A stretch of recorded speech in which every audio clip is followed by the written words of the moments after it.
ਸਤਿ ਸ਼੍ਰੀ ਅਕਾਲ ਜੀ ਸਾਰਿਆਂ ਨੂੰ। ਮੈਂ ਅੰਮ੍ਰਿਤਾ ਦਰਸ਼ਨ ਕੌਰ ਸੰਧੂ ਤੁਹਾਡੀ ਸੇਵਾ ਵਿੱਚ ਅੱਜ ਫੇਰ ਹਾਜ਼ਰ ਹਾਂ ਇੱਕ ਹੋਰ ਇੰਸਪੀਰੇਸ਼ਨ ਨੂੰ ਲੈ ਕੇ। ਮੇਰੇ ਨਾਲ ਮੇਰੇ ਕੋ-ਹੋਸਟ ਹਨ ਅਮਰ ਕੌਰ ਸੰਗੇਰਾ ਜੀ, ਜਿਹੜੇ ਕਿ ਸਾਈਕੋਥੈਰੇਪਿਸਟ ਹਨ, ਤੇ ਅਸੀਂ ਤੁਹਾਨੂੰ ਸਾਰਿਆਂ ਨੂੰ ਜੀ ਆਇਆਂ ਕਹਿੰਦੇ ਹਾਂ ਇਸ ਪ੍ਰੋਗਰਾਮ ਦੇ ਵਿੱਚ। ਸਾਨੂੰ ਬਹੁਤ ਸਾਰੇ ਮੈਸੇजेस ਆ ਰਹੇ ਹਨ ਕਿ ਅਸੀਂ ਕੁਝ ਪ੍ਰੋਫੈਸ਼ਨਲਸ ਨੂੰ ਇੰਟਰਵਿਊ ਵੀ ਕਰੀਏ, ਤਾਂ ਕਿ ਸਾਡੇ ਜਿਹੜੇ ਪੰਜਾਬੀ ਕਮਿਊਨਿਟੀ ਹੈ ਜਾਂ ਦੂਸਰੇ ਕਮਿਊਨਿਟੀ ਸਾਡੇ ਜਿਹੜੇ ਪ੍ਰੋਗਰਾਮ ਦੇਖ ਰਹੇ ਹਨ, ਉਹਨਾਂ ਦੇ ਕੁਝ ਮੈਸੇजेस ਸਾਨੂੰ ਆਏ ਹਨ, ਜਿਹਦੇ ਕਰਕੇ ਅਸੀਂ ਕੁਝ ਇੱਕ ਪ੍ਰੋਫੈਸ਼ਨਲਸ ਦੇ ਨਾਲ ਤੁਹਾਡੀ ਮੁਲਾਕਾਤ ਕਰਾ ਰਹੇ ਹਾਂ।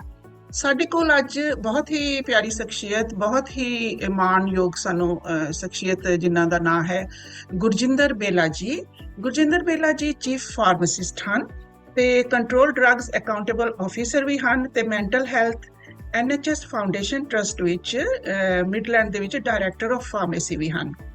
ਸੋ ਗੁਰਜਿੰਦਰ ਜੀ ਦੀ ਜਰਨੀ ਕਿਸ ਤਰ੍ਹਾਂ ਸ਼ੁਰੂ ਹੋਈ ਤੇ ਕਿਸ ਤਰ੍ਹਾਂ ਅੱਜ ਜਿਸ ਮੁਕਾਮ ਤੇ ਅੱਜ ਪੁੱਜੇ ਹਨ, ਉਸ ਮੁਕਾਮ ਤੇ ਕਿਸ ਤਰ੍ਹਾਂ ਪੁੱਜੇ, ਸਭ ਤੋਂ ਪਹਿਲਾਂ ਅਸੀਂ ਗੁਰਜਿੰਦਰ ਜੀ ਤੋਂ ਇਹ ਜਾਣਨ ਦੀ ਕੋਸ਼ਿਸ਼ ਕਰਾਂਗੇ। ਸੋ ਮੈਂ ਚਾਹੁੰਦੀ ਹਾਂ ਕਿ ਮੇਰੇ ਨਾਲ ਅਮਰ ਕੌਰ ਸੰਗੇੜਾ ਜੀ, ਜਿਹੜੇ ਮੇਰੇ ਕੋ-ਹੋਸਟ ਹਨ, ਉਹ ਗੁਰਜਿੰਦਰ ਜੀ ਦੇ ਨਾਲ ਮੁਲਾਕਾਤ ਕਰਨ। Thank you. Hi, Sasri Kal, Gurj today. Nice to meet you. So Gurj, nice to meet you today. It's really lovely to see that, we've got a Sikh man at at your level, which is brilliant. Can we just have a little insight as to what you do and what your role is, please? Thank you for such a kind introduction. It's really nice to be with you all today. I'm, as we said, I'm the Chief Pharmacist for an NHS organisation in the West Midlands. I started university in 1997, which is a long time ago, and I did my degree, which was a master's degree in pharmacy. So at that time it was a 4-year degree, which is hard going, but then following that, then there's a pre-reg year, which is like your training year before you fully qualify. So it's 5 years of training in total. And then I qualified in 2002. So that's when I was a registered pharmacist. So all pharmacists in the UK, we're all registered with at that time it was the Royal Pharmaceutical Society, but now it's the General Pharmaceutical Council. So they're regulators. So all pharmacists were regulated. If we're naughty, we get struck off. If we're good, then we stay on the register. So, and then I did a second degree after pharmacy. I did a master's in business as well, which I think has really helped me, because it's helped me to get into the more management positions that I've kind of been in more recently. So I think having that has really helped. And then I've done various other qualifications along the way, and I'm also a prescriber, so I can prescribe independently, which is much more common now, but at the time that I did it in the early 2000s, it was quite a new thing. So those are kind of my base qualifications, I suppose. So I started working originally I started doing my training with Boots, the chemist, and quite quickly from there, once I finished my business degree, I then worked in secondary care, which is the hospital sector. So I worked in private, I worked in NHS acute organisations, and then now I'm working within mental health. And I've been in this post for over 10 years now within this post, and the service has changed a lot, and the world has changed a lot. So that's kind of my journey up to here. My role is basically I'm in charge of the services. So I have clinical teams that work for me. I've got a team of about 35 people, which is growing constantly. It's actually a smaller team that I've run before. Previously, my team working in acute was much bigger than that, multiple times bigger. So it's nice to work with a smaller team, but it also allows us to have more focus on the service, and me actually work more closely with individuals within my team as well. So we have a mixture of pharmacists at various levels, some very senior and some more junior, and then we have pharmacy technicians who are not pharmacists, but they are also registered professionals, and then we have pharmacy assistants as well. So we have a mixture of all of that. And our team's role is effectively we support the medical teams on the wards, so the doctors and the nurses and the other therapists that we have on the wards, in providing mental health care. So we're not dispensing prescriptions. We don't do that within our team. That's outsourced to another provider. So our team of 35 odd people, we are providing direct clinical care and ensuring that the medicines are in the right place, that we're using the right medicines, that they're being used safely in the right way. So we do a lot of work with advising doctors and prescribers, working with MDTs, setting up new clinics, new services, and also trials and research as well. That's in a nutshell what I do in my role. That's really nice. Thank you for that. Thank you, very nice. Yeah. So as the team on the ward, do you kind of have lots of facilities, and do you actually have interpreters available? So if somebody actually needed to know or speak about the medication they're having with the doctor, they can't converse directly, would you facilitate interpreters to say the client and the patient is actually very worried, they're on a higher dose than they want to be, etc.? So being in the West Midlands, we're a melting pot of different cultures. We've got a really high, I suppose comparatively, we've got a lot of Punjabi speakers compared to most parts of the country. Luckily, our medical professionals and our teams we also have a high percentage of Punjabi speakers within our team. So we do have a lot of that help built in, which is helpful. But we do have professional advocates and interpreters, which can also be arranged. So I think that's a real powerful thing for us, because people want to speak in their own language to people who look like them and talk like them. So we are able to cater that for a lot of our in most of our areas, whether it's a learning disability environment, a mental health environment, the children's environment, or working age adult or elderly environment. So we have the expertise there, and we have people we can call on. And it's not just Punjabi. We have a lot of European languages and a lot of languages that we can kind of bring to the fore on that. So it's really good. So, Gurjinder, like many pharmacies are struggling due to NHS underfunding, increasing costs, staff shortage, and medicine supply issues. So, according to my knowledge, about 2,000 pharmacies are closed, in the community. How can our community support and help this crisis? Very difficult question. So there is less money, there is more demand, the waiting lists for everything, Badi Jande, it's just going up and up. People are waiting a long time for treatment. People are waiting a long time for some medicines. About 3 months ago, we had a big problem with medicine shortage for ADHD, which is attention hyperactive. So it's ADHD, hyperactivity disorder. So people who are on medicines, they've been taking them for years. Children, in many cases, are stabilized on medicines, and all of a sudden we can't get it for 2 or 3 months.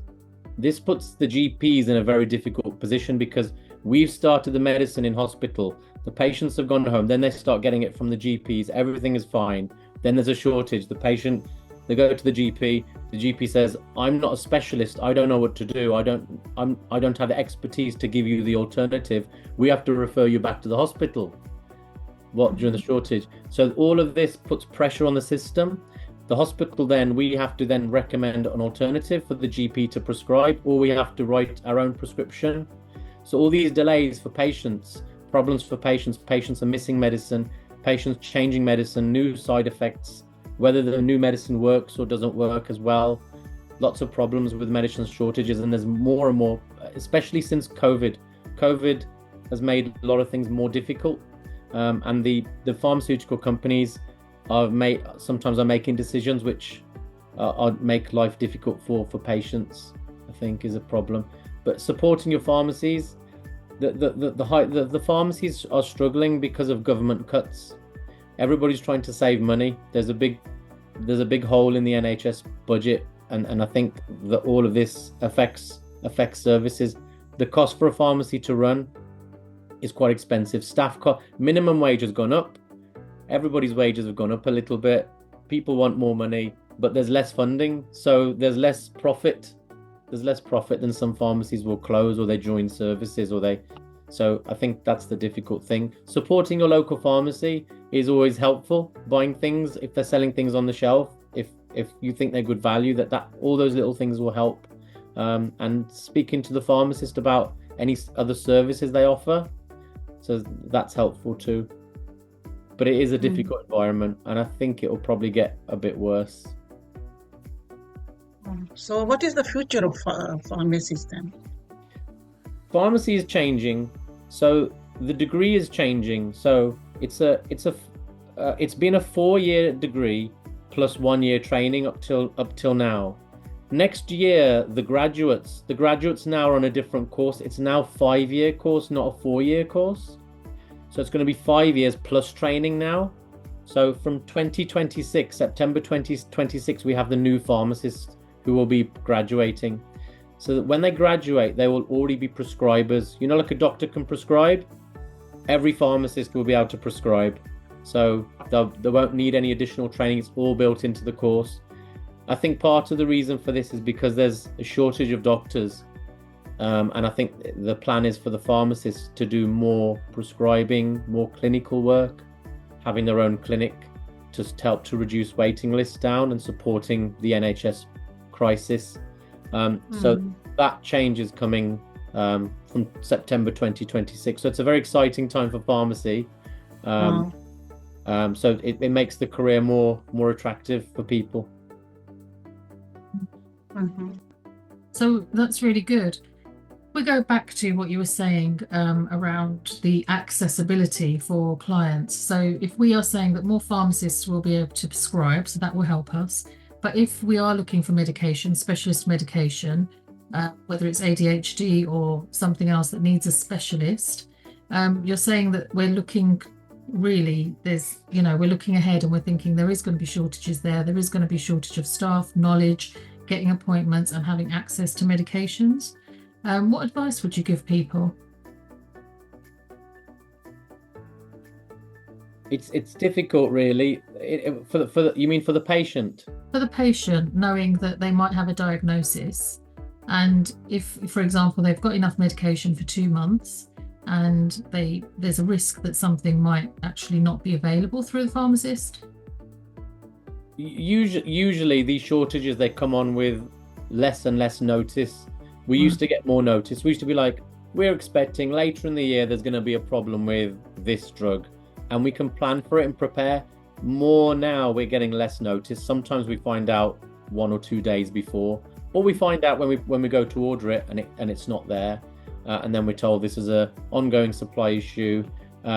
So it's difficult from a patient point of view. There's not a lot we can do. We wouldn't advise anybody start stockpiling, because I'm not expecting to have wide-scale problems with lots of medicines. It's normally small amounts of medicines for a limited amount of time. So for the patient, they should be assured that the NHS does do a lot of work to kind of make sure the supply is continuous and not broken. But it does break sometimes for short periods.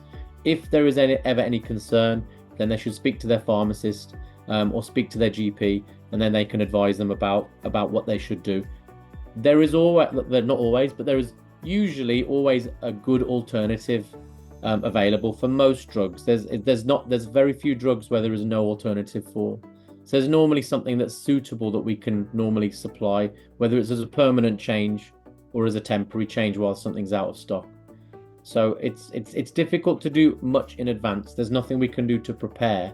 But GPs and hospital prescribers, we are normally quite careful to prescribe things that are mainstream, things that we think are stable, things that are recommended by NICE guidelines. NICE is an organization. It's the National Institute of Clinical Excellence. They advise the NHS on which drugs, which medicines work well, which ones are cost effective. So we normally try to stick to those ones because they're mainstream. It's when we go and use drugs that are a little bit less common or rare that we sometimes run into problems with supply issues. So just following on from that, if a patient is at home and they've met with a psychiatrist and actually they need more medication, but there's a waiting list to see the psychiatrist, you're kind of saying go back to the GP and they will help you find an alternative.